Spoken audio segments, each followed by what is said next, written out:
স্বাগত সবাইকে। মাধ্যমিক সম্ভাব্য 2027 এই মাধ্যমিক 2027-এ কোন উপপাদ্যগুলো ভীষণ ইম্পর্টেন্ট, কোনগুলো আসতে চলেছে, টোটালটাই বোর্ডে লিখে দিয়েছি। 7টা উপপাদ্য এর মধ্যে আসবেই, কথা দিলাম।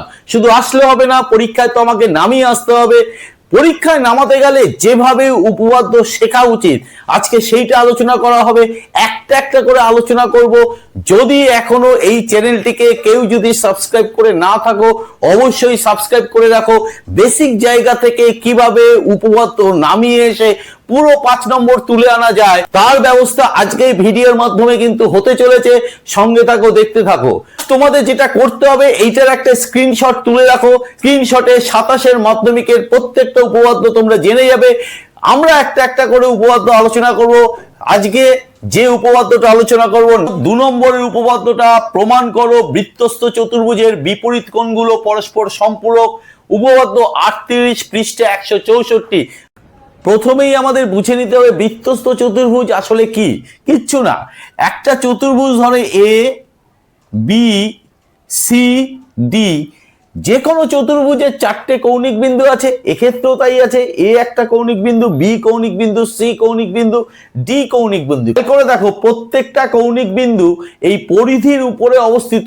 অকেন্দ্রীয় বৃত্ত যদি নামকরণ করা হয়, অকেন্দ্রীয় বৃত্তের পরিধির উপরে 4টে কৌণিক বিন্দু আছে। আমাদের কি প্রমাণ করতে বলেছে?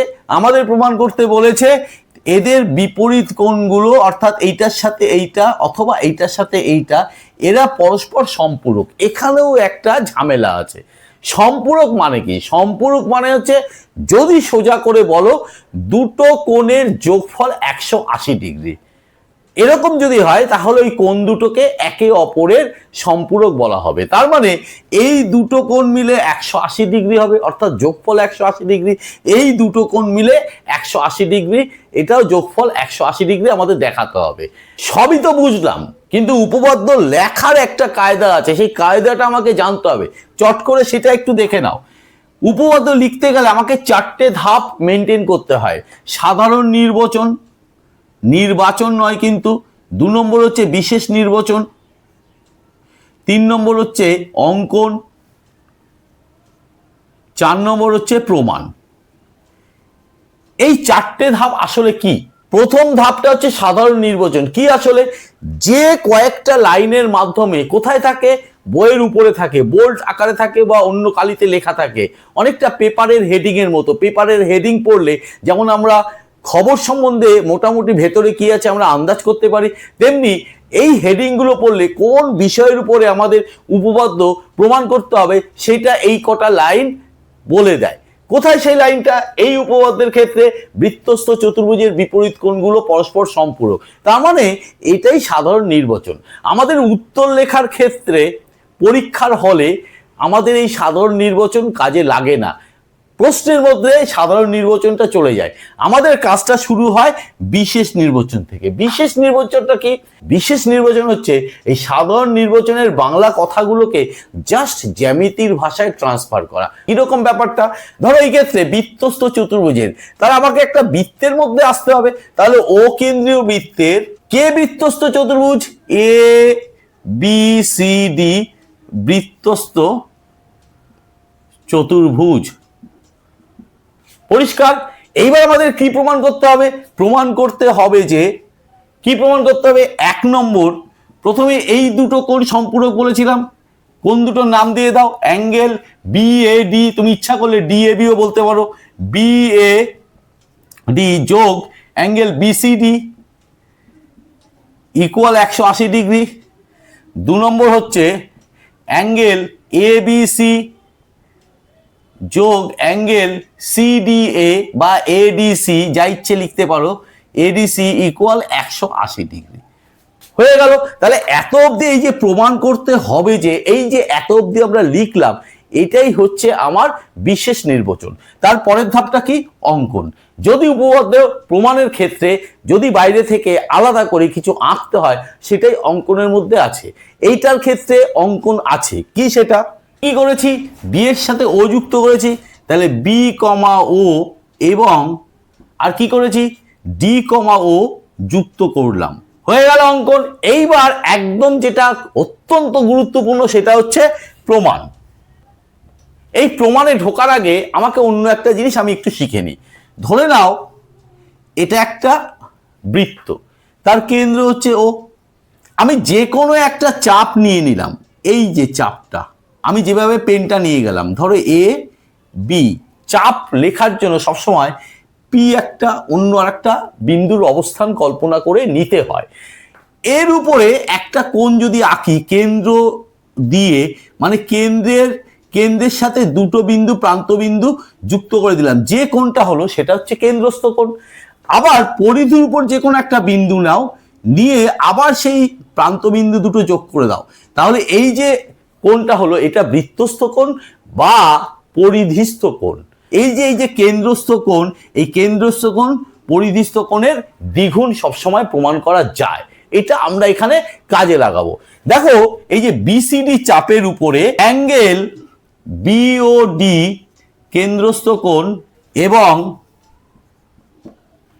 অ্যাঙ্গেল বিএডি পরিধিস্থ কোণ, যেটা একটু আগে আলোচনা করলাম, তার সাহায্যে কি লিখতে পারি? সুতরাং angle BOD equal to of angle বা 2 গুণ অ্যাঙ্গেল বিএডি। এটা 1 নম্বর দিয়ে রাখলাম, পরিষ্কার? এইবার দেখো, এবার উল্টো দিক দিয়ে ভাবো, মানে এই চাপটা নেব বিএডি চাপ, ওই দিক দিয়ে এই অ্যাঙ্গেলটা হচ্ছে কেন্দ্রস্থ কোণ, যদিও কোণের মতো নেই, তার উল্টো দিকটা। তাহলে উল্টো দিক হলে তার একটা বিশেষ নাম আছে, সেটা বলছি। তাহলে এইটা হচ্ছে কেন্দ্রস্থ কোণ, আর ওই দিক থেকে এই দিকে দেখলে এইটা হচ্ছে পরিধিস্থ কোণ। সেটা একটু লিখে নি। চাপের উপর প্রবৃদ্ধ বলেছিলাম, এর একটা নাম আছে বলেছিলাম। তাহলে এই যে উল্টো দিকের কোণটা, প্রবৃদ্ধ কথাটা লিখতে হবে, প্রবৃদ্ধ কোণ বিওডি কেন্দ্রস্থ এবং বিসিডি অ্যাঙ্গেল বিসিডি পরিধিস্থ কোণ বা বৃত্তস্থ কোণ। তাহলে একইভাবে ঠিক এইটা যেমন লিখেছি লেখা যায়। তাহলে প্রবৃদ্ধ angle BOD equal to of angle BCD, এটাকে 2 নম্বর করে দাও।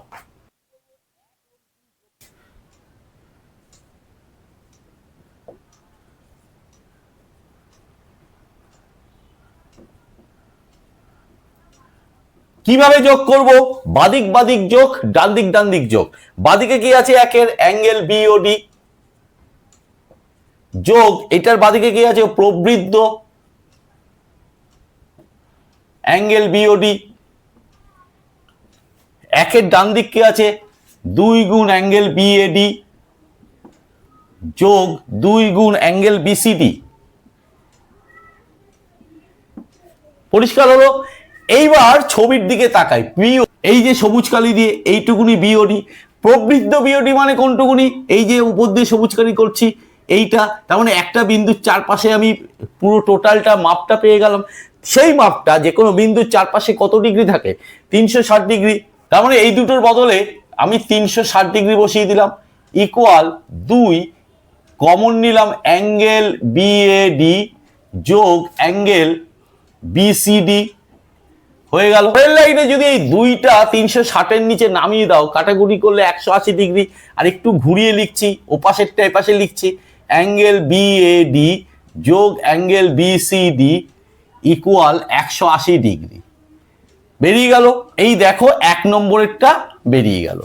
তাহলে এবার 2 নম্বরেরটা কি করে পাবো? 2 নম্বরটার জন্য একটুও করতে হবে না, শুধু একটা লাইন জুড়ে দেবে এইটার সাথে এইটা, অর্থাৎ এ ও এবং সি ও যুক্ত করে দেখানো যায় এ কমা ও এবং সি কমা ও যুক্ত করে দেখানো যায় কি যায় বলে এইটা তুমি একদম চোখ বুঝে লিখে দিলে, অ্যাঙ্গেল এবিসি যোগ অ্যাঙ্গেল এডিসি ইকুয়াল 180 ডিগ্রি। এখানেও প্রমাণিত লিখে দিলে আর এখানেও প্রমাণিত লিখে দিলে, দুটোই প্রমাণ করা যায়। ক্লিয়ার? একটা করলে আর একটা দেখানোর দরকার নেই। আশা করা যায় মাধ্যমিকের দিকে তাকিয়ে তোমাদের উপপাদ্যটা যেভাবে বোঝালাম, আশা করি তোমরা এরপরে বুঝবে না এটা হতে পারে না। যদি বুঝে থাকো, যদি ভালো লাগে অবশ্যই করবে, কমেন্ট করবে, শেয়ার করতে বলো না, শেয়ার করলে মজা পাবো। চ্যানেলটিকে সাবস্ক্রাইব করে রাখো, এখানে প্রচুর প্রচুর মাধ্যমিক ইম্পর্টেন্ট ভিডিও আপলোড হবে, দেখলে উপকৃত হবে। সাবস্ক্রাইব করে বেল আইকন বাটনটি প্রেস করে দিয়ে অল নোটিফিকেশনটা চালু করে দেবে। আজকে এই পর্যন্ত, আজকের জন্য টাটা, বাই।